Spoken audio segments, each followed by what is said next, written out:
Исәнмесез, эфирда яңалыклар чыгарылышы, студияда Лилия Гатина алга таба кайбер темалар турында кыскача. Башсыз кала язган Тукай районында мөгҗизалы рәвештә генә фаҗига булмый калганы моның сәбәбе нидә? Барысы да үз халкыбыз, үз илебез өчен чалылар Россия оборона министрлыгы белән контракт төзүләрен дәвам итә. Башсыз кала язган Тукай районында мөгҗизалы рәвештә генә фаҗига булмый калган. Иске Гәрдәле авылында таныш булмаган затлар металл трос белән юлны аркылы япкан. Велосипедтагы яшүсмер таудан төшкән һәм аны күрмәгән. Мөгҗизалы рәвештә генә бала исән калган. Ул төрле дәрәҗәдәге җәрәхәтләр алган. Малайның муены аеруча зыян күргән. Хәзерге вакытта район прокуратурасы тикшерү үткәрә. Килеп чыккан хәлнең ничкәлекләре ачыклана һәм гаеплеләр билгеләнә. В рамках проверки металлический трос был оперативно демонтирован и изъят сотрудниками полиции. Действия виновного лица получат правовую оценку. В отношении него будет принято процессуальное решение. В настоящее время проверка продолжается. Шоғлар Россия оборона министрлыгы белән контракт төзүләрен дәвам итә. Хезмәткә җыю пунктлары шәһәрнең хәрби комиссариатларында урнашкан.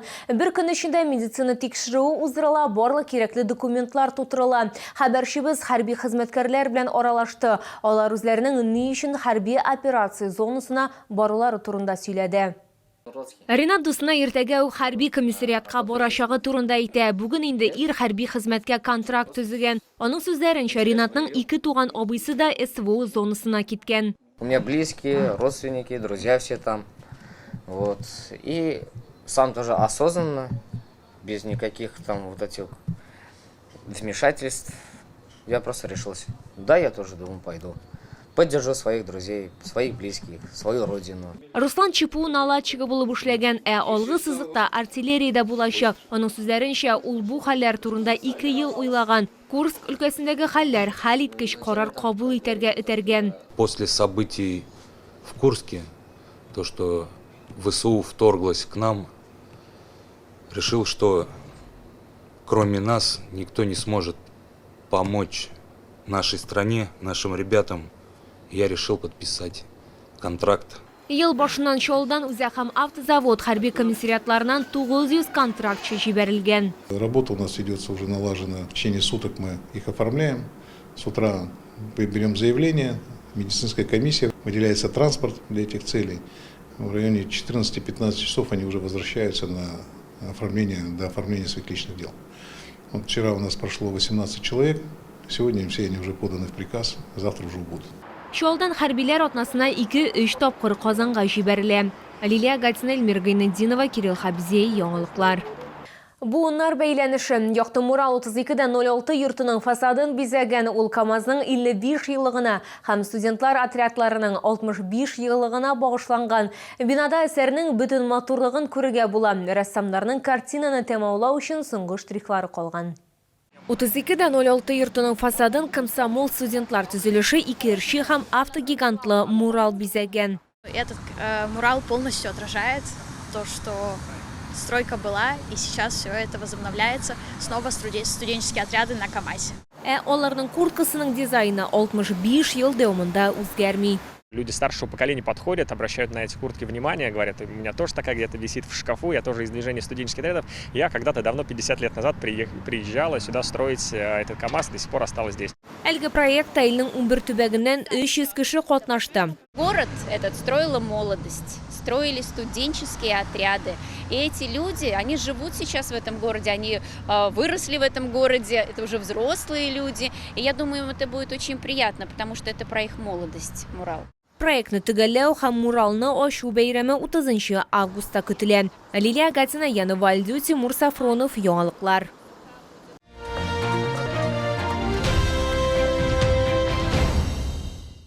Стандарт аяк киеме бар кешегә дә туры килми. Аяк киеме сайлаганда уңайлылык һәм җайлы булу мөһим факторлар булып тора. Андыйларны Белоруссия аяк киемнәре күргәзмәсендә табарга мөмкин. Ул элекеге балалар дөньясы бинасы үзәкрәт сәүдә үзәгендә урнашкан. Моннан тыш чаллар өчен күп төрле Төркия текстиле дә тәкъдим ителә. Ашыгыз.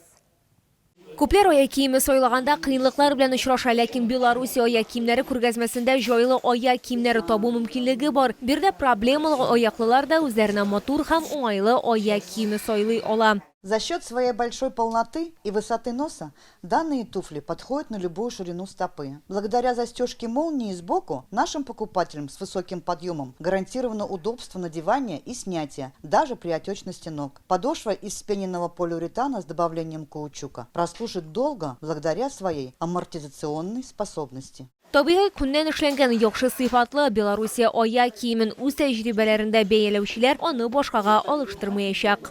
Для больных ног, вот, допустим, это самая очень удобная обувь.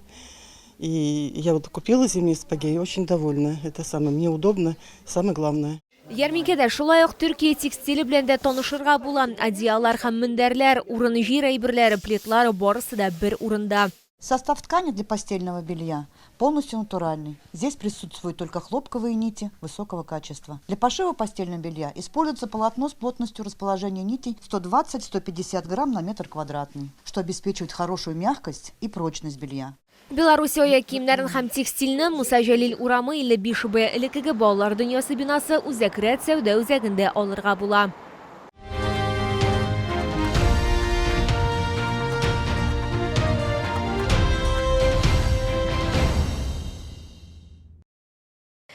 Бу сезгә җиткерәсе соңгы мәгълүматыбыз иде. Мин Лилия Гатин, сезнең белән сау булашам, исән имин булыгыз.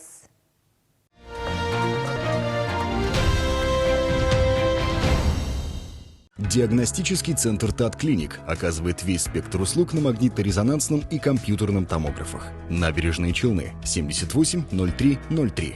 Комфортное лечение зубов по доступным ценам. Стоматология «Улыбка». 54 62 31.